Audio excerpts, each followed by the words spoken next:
Good afternoon mga kaibigan, mga Pinoy-Pinay. Good afternoon po sa inyong lahat. Kumusta na po kayo?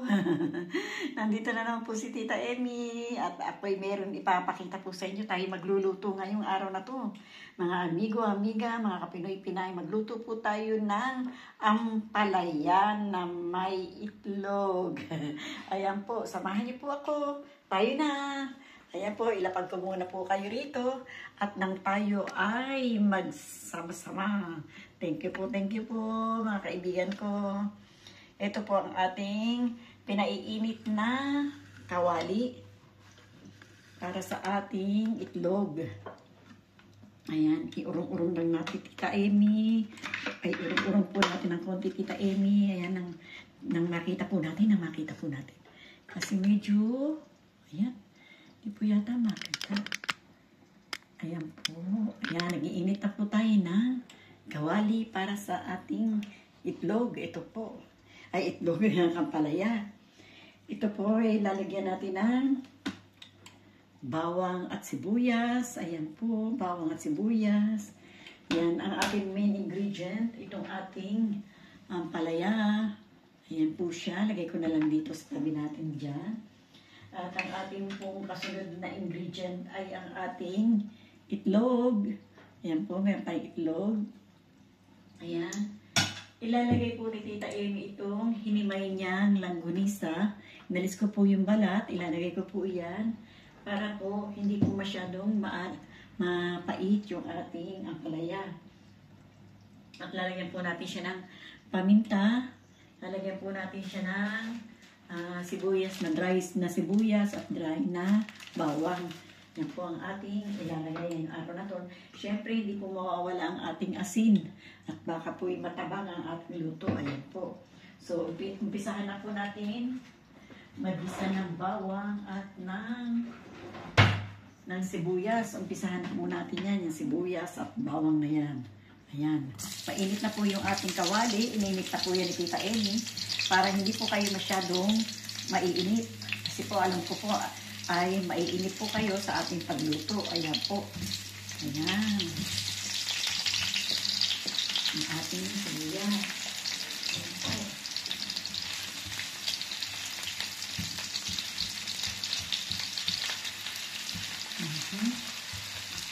Luto tayo. Para meron tayong ulam. Sa 1 week natin pagtatrabaho ay kinukunan po tayo ng oras para sa ating pagluluto. Lagi po akong kinakapos sa pagluto dahil takbo dito, takbo doon ang ating trabaho. Ayan.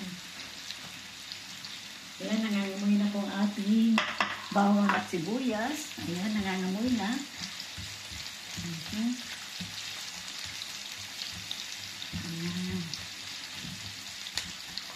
Lagay na po natin itong ating tawag nito, langgunisa. Kasi ito ay matamis-tamis ng konti para po yung ating tawag yan. Ampalaya hindi po mait. Ayan po. Para meron po tayo yung karne sinahog. Niluto ko na po itong langgunisa kagabi. Para po ngayon, isasahog ko na lang po. Hindi na ako, kasi syempre pag ang langgunisa hindi naluto yung loob, hindi po masarap. Kaya ginawa ko po bago ako matulog kagabi, niluto ko na muna itong langgunisa. Sabi ko nga po, isasahog ko rito sa ating ampalaya. Kaya ang mantika niya ay buo na. Kasi kagabi ko po siya niluto. Niluto ko na po yung langgunisa kagabi. Para po hindi siya hilaw sa loob ngayong pagluto natin dito sa ating ampalaya. Yan. Lagyan ko po ng konti lang asin dahil yung langgunisa natin ay may timpla na. May timpla na po yan. Baka naman po siya umalat kasi. Ayan po. Ito naman po ating ampalaya. Hiniwa ko na po at piniga ko na po sa asin. Para hindi daw po masyadong mapait. Kaya piniga natin siya sa asin. Ayan yung ating ampalaya. Iniksian ko na lang po yung proseso para hindi po masyado tayong mahaba. Kasi mas gusto ko po sa ampalaya na merong langgunisa kaya niluto pa na po ito kagabi. Ayan. Try niyo po kung magugustuhan niyo na. ampalaya na may itlog at sinunuhan po ng langgunisa. Try niyo po, para sa akin po masarap. Para po sa akin masarap po siya. Kaya subukan niyo po na yung ampalaya na lagyan ng langgunisa dahil ang langgunisa po medyo matamis-tamis ng konti. Ayan. So ilagay ko na po itong ating ampalaya. Ayan. Ayan po natin yung ampalaya. Kasi yan pong ating langgunisa ay niluto ko na po yan kagabi. Ayan. At ito naman po ang ampalaya. Kanina piniga ko na sa asin. Piniga na po natin yung sa asin kanina. Ayan.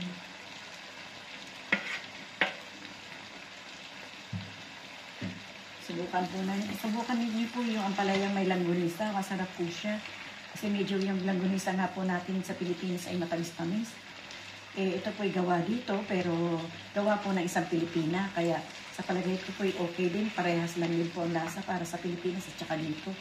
Yan po. Kasi naman po yung langgunisa niya, mukha naman po masarap. Dahil para sa akin po ay tikman ko na.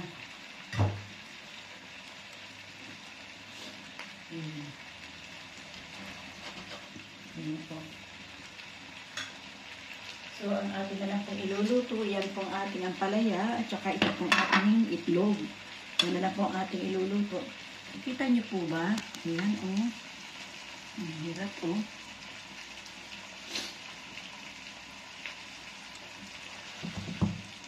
Takpan ko po muna ng konti, para naman po bumaba ng konti yung ating ampalaya. Bago po natin siya lagyan ng, anong tawag nito, ng ano po, ng itlog. Hanap po ako ng ano rito, ng panakit.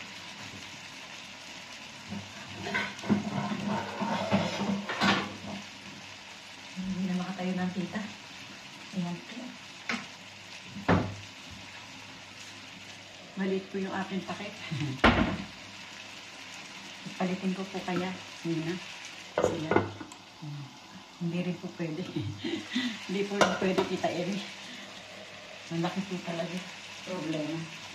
Malaki po talaga problema.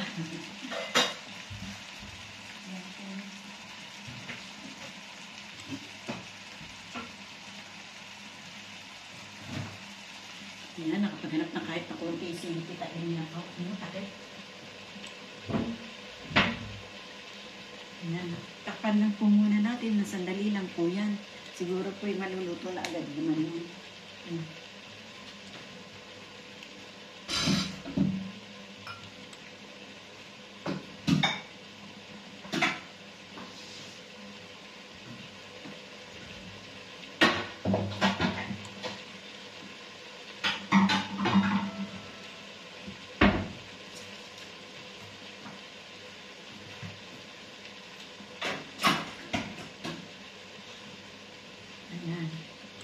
Nagtabi po ng alat si Tita Emi para hindi naman po tayo masyado crowded.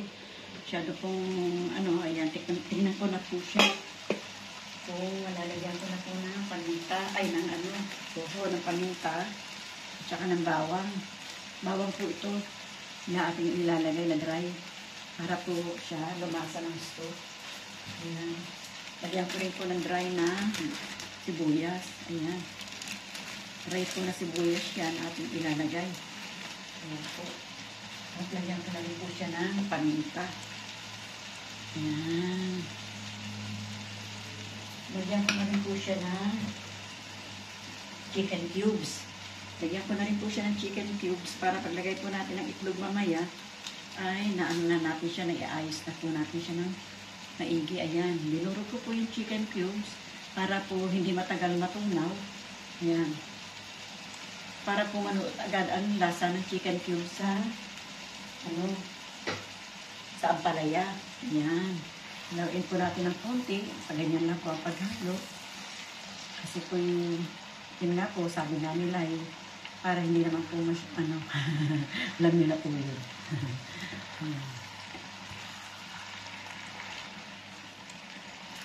Ayan. Sarap na po ng ating ampalaya. Ayan po. Ayan po. Ayan. Lagay ko na po yung itlog. Yung itlog ilagay na po natin.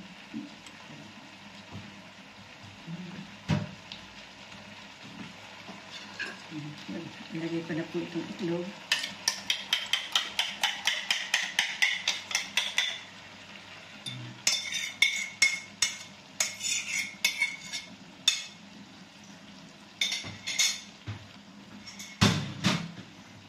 diretso na ni Tita Amy sa lababo. Yung plato, parang hindi tumagas-tagas yung angkan niya. Tumagas-tagas po yung itlog sa kung saan-saan. Ayan. Ayan po ang ating ampalaya na may itlog. Ang itlog ni Tita Amy at ang ampalaya. Ayan.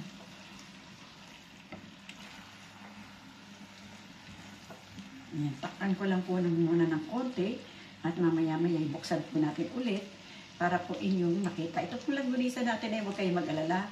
Yan po yung aking niluto na kagabi. Kaya kahit po sa panandalian lang na itong karne, sinabi nyo, ay yung karne hindi na luto na. Yan po yung niluto ko na maigi kagabi. Nilagyan na po natin ng tubig at pinigan ng inangan na po sa tubig. Niluto na po sa tubig yung kagabi.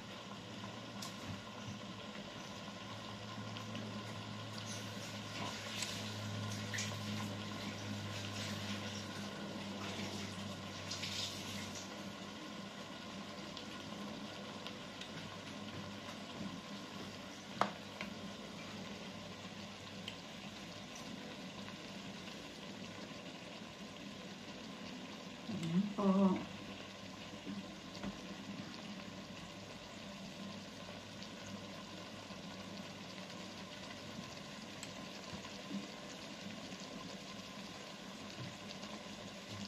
Silipin ko lang po rin. Ayan. Luto na po. Luto na po ang ating ampalaya. Sandali lang naman Tita Amy luto itong ampalaya. Ayan. O, luto na po ang ating ampalaya na nilagyan ng itlog at langgonisa. Sarap po yan gawa na ang langgonisa po natin matamis-tamis. Hindi po magiging mapait ang ating palaya.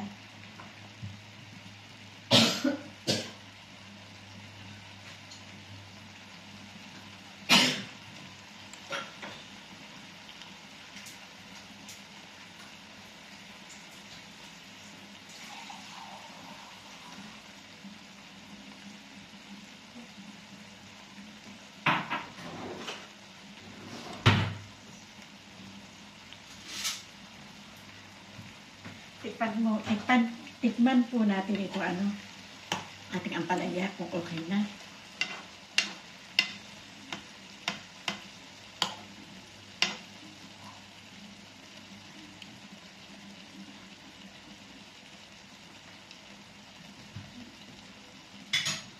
Yun, nasarap po. Ang sarap po niya, nag-agaw po yung tamis ng langgonisa at ang pait ng ampalaya. Ayan. Gawin po mga kaibigan ko. Takpan po natin ulit. Salamat po sa pagsama ninyo sa pagluto ko sa aking ampalaya. Thank you very much po sa inyong lahat. Bye-bye po mga kaibigan. Ay magalaw. Nahilo na po kayo.